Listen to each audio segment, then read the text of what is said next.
최근 시내 거리 곳곳에 사물인터넷 분리수거함이라는 게 생겼습니다. 스마트폰 앱에 연결을 해서 재활용을 하면 음료 쿠폰을 주는 분리수거함인데요. 이걸 설치만 해놓고 관리를 제대로 하지 않아서 수백만 원짜리 휴지통으로 전락할 신세입니다. 현지호 기자가 취재했습니다. 거리에 음료수 용기 모양의 대형 쓰레기통이 설치돼 있습니다. 바코드를 찍은 뒤 캔, 페트병 같은 재활용품을 넣으면 음료수 교환 포인트를 받습니다. 수거함을 살펴봤습니다. 오물이 흘러내려 악취가 풍깁니다. IoT 분리수거함에는 이렇게 음료나 얼음을 버릴 수 있도록 투입구가 마련돼 있습니다. 하지만 쓰레기와 오물이 뒤섞여 사실상 사용할 수 없는 상태입니다. 오물 투입구에 좀 쓰레기 같은 것도 쌓이고 있는 것 같습니다. 네, 그거는 저 옆쪽에 보니까 막 저런 안에 담배꽁초 이러시는 분도 있더라고요. 한 음료업체가 제공한 이 사물인터넷 분리수거함은 한 대당 750만 원. 구청이 설치비를 추가로 들여 시내 24곳에 세우고 관리를 맡았습니다. 하지만 환경미화원이 하루 한 번 쓰레기통을 비우는 게 전부. 관리 예산은 책정되지 않아 얼음, 오물을 버려도 그대로 방치됩니다. 게다가 플라스틱 컵, 종이컵은 바코드가 없어 인식조차 안 됩니다. 재활용품이 아닌 일반 쓰레기를 버릴 수도 있어서 대형 휴지통을 하나 더 만든 거나 마찬가지입니다. 자주 비워야 되고 하는 문제점이 있고 그냥 남은 음료를 그냥 하면은 뭐 물이 발생하고 냄새나 악취도 발생하고. 지자체는 민관 협력 사업이라며 대대적인 홍보까지 벌였지만 관리 방안도 없이 추진한 전시 행정이라는 눈총을 받고 있습니다. MBC 뉴스 현지호입니다. 세계 컨테이너 해운 시장에 선박 대형화 바람이 거세게 불고 있습니다. 운송 효율을 높이기 위해서인데 부산항도 하역 장비를 보강하는 등 준비가 필요하다는 지적입니다. 박준호 기자입니다. 지난달 건조된 세계 최대 규모의 컨테이너 선입니다. 축구장 4개 면적에 아파트 10층 높이로 컨테이너 2만 3천여 개를 실을 수 있습니다. It's a very important milestone today because we have delivered here one of the biggest vessels in the world. 현대상선도 이 같은 초대형 선박 12척을 준비하고 있습니다. 내년 4월부터 유럽 노선 등에 투입해 반전을 꾀하고 있습니다. 투입되는 그 배를 통해서 원가 경쟁력이 생길 것이고요. 저희가 약 연료비의 한 30% 이상을 절감할 수 있는. 컨테이너 18,000개 이상을 실을 수 있는 초대형 선박이 해운시장에서 대세가 됐습니다. 그동안 초대형 선박 비중은 1.6%에 불과했지만 올해 발주되는 선박은 11%가, 내년엔 25%가 초대형 선박입니다. 컨테이너 선박이 커지는 이유는 비용 절감 효과가 크기 때문입니다. 만TU급 선박은 컨테이너 운송 비용이 한 개당 930달러나 되지만 18,000TU급은 259달러로 크게 줄어듭니다. 비용 경쟁에 따라서 치킨 게임이 벌어질 경우에는 초대형 선박이 상대적으로 부족한 선사들 중심으로 해서 발주가 이어질 가능성이 높다고 봅니다. 오는 2025년쯤엔 컨테이너 3만 개 이상을 싣는 선박의 등장도 예상됩니다. 이에 따라 부산항도 하역 장비 보강과 항만 준설, 화물 운송 시스템 개편도 신속히 준비해 나가야 할 것으로 보입니다. MBC 뉴스 박준호입니다. 다음은 오늘 아침 신문 살펴보겠습니다. 먼저 국제신문입니다. 수백억을 들여 조성된 국제 크루즈 터미널이 사실상 방치되고 있다는 내용 톱기사로 다루고 있습니다. 지난해 말 개장 이후 이곳을 찾은 크루즈선은 한 척뿐이라며 시설 재정비 등 터미널 활성화 방안을 빨리 찾아야 한다는 지적이 나오고 있는데요. 해수부 등은 조성 당시 중국에서 대규모 관광객을 유치할 걸로 예상했지만 2016년 사드 보복 사태 이후 중국의 크루즈선들이 외면하고 있다고 합니다. 기사는 올해 말까지 시설 재정비 계획을 세우겠다는 부산항만공사의 해명을 담고 있습니다. 다음 기사입니다. 해운대 경찰서 신축 이전 계획이 확정됐다는 소식입니다. 부산경찰청은 지은 지 40년이 넘은 해운대 경찰서를 2022년까지 지상 9층 규모로 신축할 예정이라고 하는데요. 현 청사로부터 1.2km 떨어진 센텀 고등학교 주변 야산 17,000여 제곱미터 부지에 건립될 예정이라고 합니다. 다음은 부산일보입니다. 서부산권 개발의 핵심축인 명지국제신도시가 2단계 사업을 통해 국제 업무 기능과 정주 기능이 대폭 강화된다는 내용 머릿기사로 다루고 있습니다. 업무시설 용지와 연구개발 용지 비율이 1단계 부지에 비해 대폭 늘어나고 아파트 등 8,700여 세대가 공급될 예정이라고 하는데요. 2단계 부지 입주가 완료되면 명지국제신도시는 3만여 세대 8만여 명이 상주하는 대형 신도시로 거듭날 예정이라고 합니다. LH는 토지 조성공사가 2025년 완공 예정으로 2023년부터 토지 분양을 시작할 수 있을 걸로 전망했다고 합니다.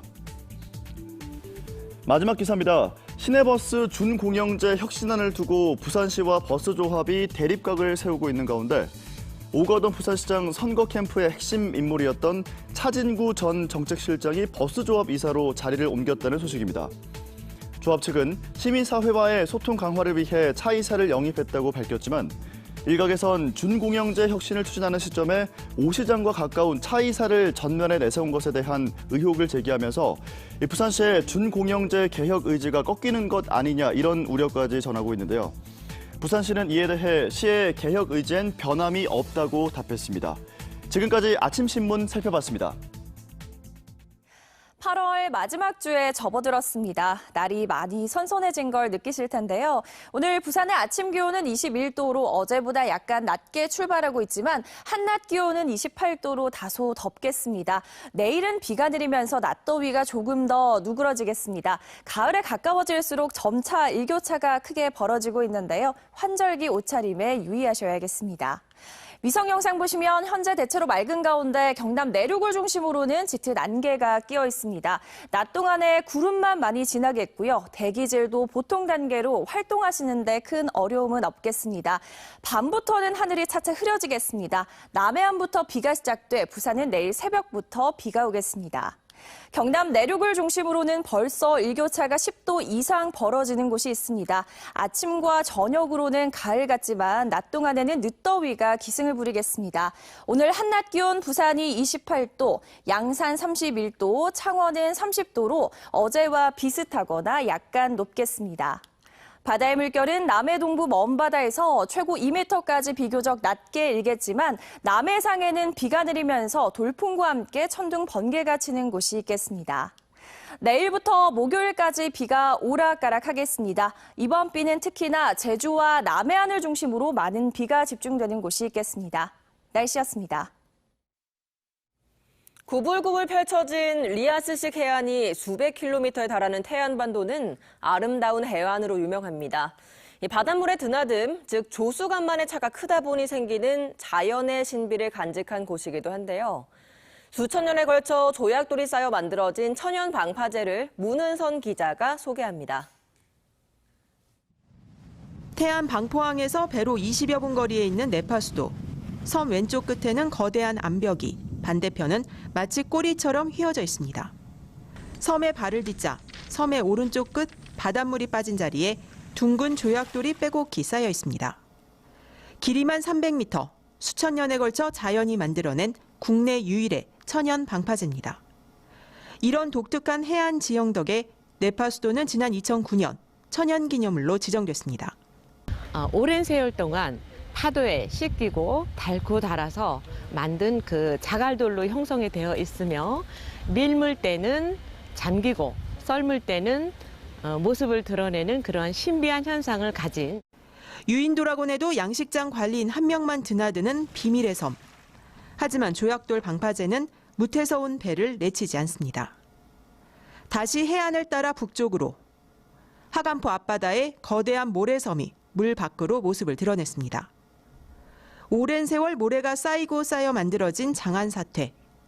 바닷물의 드나듦 차이가 가장 큰 사리 때만 볼 수 있는 장관입니다. 큰 바람이 불을 때 이 지역을 지켜주는 그런 방파제 역할을 해주는 그 우리한테는 아주 귀중한 재산이에요. 그리고 우리들은 그 어렸을 때 뛰어내려가서 놀고 그랬는데 이 모래섬은 가마우지와 꽃게 등 조류와 해양 생물의 먹이터이자 쉼터이기도 합니다. 인공의 것들로 몸살을 앓는 바다. 하지만 달이 차고 기울듯 자연의 섭리에 따라 그래도 아직은 자연의 신비를 바다는 간직하고 있습니다. MBC 뉴스 문은선입니다. 일본군 위안부가 겪은 성노예 피해는 무수한 증거와 증언을 통해서 국제사회 등에서는 이미 확정된 사실입니다. 여기에 마치 논란이 있는 것처럼 최근 일부 정치인과 학자들이 발언을 하고 있는데요. 이런 상황을 어떻게 바라보고 있는지 위안부의 피해 규명을 위해 평생을 바친 김문숙 이사장을 만나봤습니다. 생생 인터뷰 임서은 기자입니다. 그때 생각하니 눈물이 나는. 내가 처음에 안 오는데. 일본군 위안부 피해 할머니를 보듬던 이 목소리의 주인공. 민족과 여성 역사관 김문숙 이사장입니다. 영화 허스토리의 실제 주인공으로 1998년 일본 재판부가 위안부에 대해 일본 정부의 잘못을 인정한 유일한 재판, 이른바 시모노세키 재판을 이끈 위안부 피해자들의 대모입니다. 김문숙 이사장은 위안부가 성노예였다는 건 셀 수 없는 증거와 증언을 통해 국제사회에서 이미 확정된 사실이라고 강조합니다. 우리나라 처녀들을 속여서 공장에서 일하면 돈도 많이 주고 학교도 보내준다. 이렇게 속여서 데리고 간 것이 지금은 모든 할머니들의 입으로 또 생존한 모든 조선 사람들의 입으로 그게 밝혀졌습니다.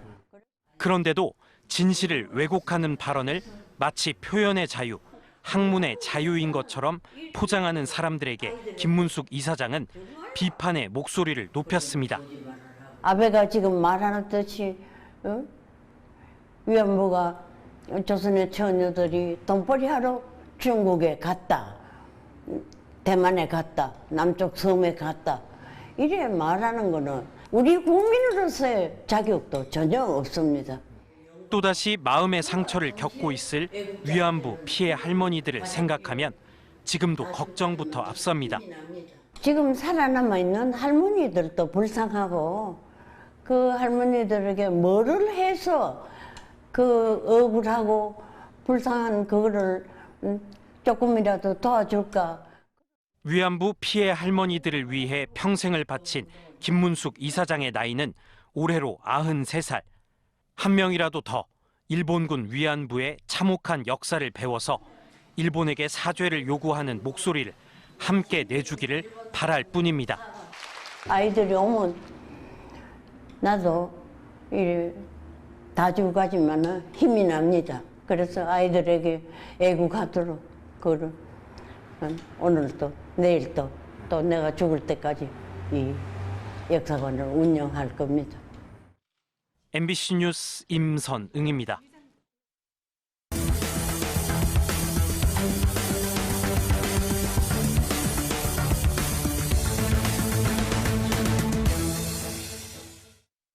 어젯밤 10시 반쯤 기장군 일광면 동백방파제에서 50살 A씨의 아우디 승용차가 바다로 추락해 신고를 받고 출동한 해경구조대가 운전석 유리창을 깨고 A씨를 구조해 병원으로 옮겼지만 끝내 숨졌습니다. 해경은 목격자 진술 등을 토대로 정확한 사고 경위를 조사하는 한편 오늘 중 크레인을 동원해 차량을 인양할 예정입니다. 부산진 경찰서는 집행유예 기간 중 또다시 절도 행각을 벌인 혐의로 48살 A씨를 구속했습니다. A씨는 지난 15일 오후 3시쯤 부산진구 부전동의 한 장신구 매장에서 물건을 살 것처럼 하다 팔찌와 반지 등 23만 원 상당의 금품을 몰래 훔쳐 달아난 혐의를 받고 있습니다. A씨는 1년여 전 상습적으로 절도 행각을 벌이다 붙잡힌 바 있습니다. 사하경찰서는 식당에서 술에 취해 지인에게 흉기를 휘두른 혐의로 50살 A씨에 대해 구속영장을 신청했습니다. A씨는 어제 오전 9시 40분쯤 사하구의 한 식당에서 54살 B씨와 술을 마시다 자신에게 술값을 내라고 한 데 화가 나 주방에 있던 흉기로 B씨를 여러 차례 찔러 다치게 한 혐의를 받고 있습니다.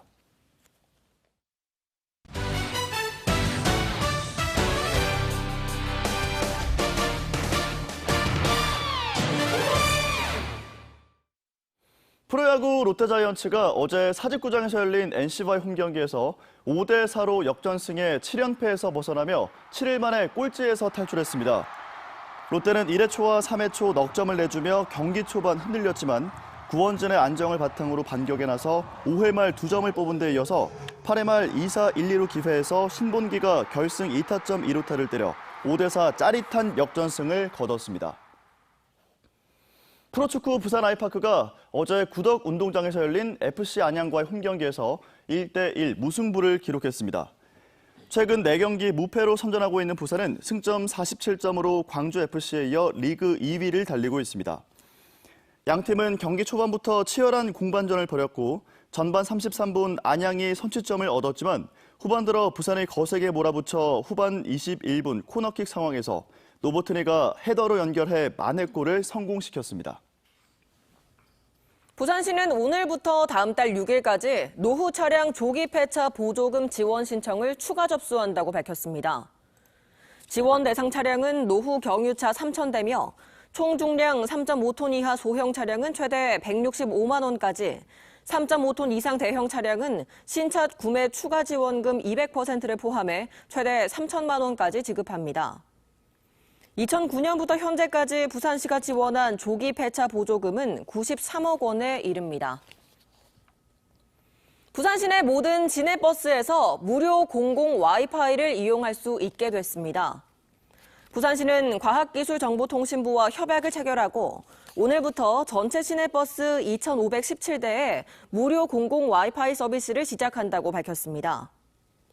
이용을 원하는 시민들은 시내버스에 탑승해 통신사 기종과 상관없이 퍼블릭 와이파이 앳 버스프리라는 식별자를 확인해 접속하면 됩니다. 부산 경남 경마공원 조교사협회와 말관리사 노조는 어제 고용 전환 합의 조인식을 열고 지금까지 조교사들이 개별 고용했던 말관리사들을 협회에서 일괄 고용하기로 했습니다. 이로써 지난 2017년 2명의 말관리사가 목숨을 끊으면서 촉발됐던 말관리사 고용 문제가 3년 만에 해결됐습니다. 이에 앞서 지난 5월에는 제주 지역 조교사협회가 말관리사들을 일괄 고용하기로 합의했었습니다. 부산시는 부산구치소와 주변 부지 36만 4천 제곱미터를 사상혁신마을로 개발하겠다고 밝혔습니다. 사상공단 지역에 추진되는 사상 스마트시티의 배후 주거지로 활용한다는 계획입니다. 부산시는 최근 부산구치소와 교도소 등 교정시설들을 오는 2026년까지 강서구 대저동과 강동동 일대로 이전해 통합교정시설을 조성한다는 계획을 발표했었습니다. 상반기까지 감소세를 이어갔던 부산 지역 주택 매매가 7월 들어 소폭 증가로 돌아섰습니다. 국토교통부 주택매매거래 동향에 따르면 지난달 부산 지역 주택매매 거래는 3,731건으로 지난해 같은 기간에 3,364건보다 1.4% 소폭 늘었습니다. 꾸준히 증가하던 부산 지역 미분양 주택도 지난달에는 4,855가구로 전달에 비해 127가구 줄었습니다. 8월 마지막 주에 접어들었습니다. 날이 많이 선선해진 걸 느끼실 텐데요. 오늘 부산의 아침 기온은 21도로 어제보다 약간 낮게 출발하고 있고요. 한낮 기온은 28도까지 오르며 다소 덥겠습니다. 내일은 비가 내리면서 낮더위가 조금 더 누그러지겠는데요. 가을에 가까워질수록 점차 일교차가 크게 벌어지고 있는 만큼 환절기 옷차림에 유의하시기 바랍니다. 위성 영상 보시면 대체로 맑은 가운데 내륙을 중심으로는 짙은 안개가 끼어 있습니다. 낮 동안에 구름만 많이 지나겠고요. 대기질도 보통 단계로 활동하시는데 큰 어려움은 없겠습니다. 단 밤부터는 하늘이 차차 흐려지겠습니다. 부산은 내일 새벽부터 비가 오겠고요. 목요일까지 꽤 길게 이어지겠습니다. 이번 비는 제주와 남해안을 중심으로 많은 비가 집중되는 곳이 있겠습니다. 날씨였습니다.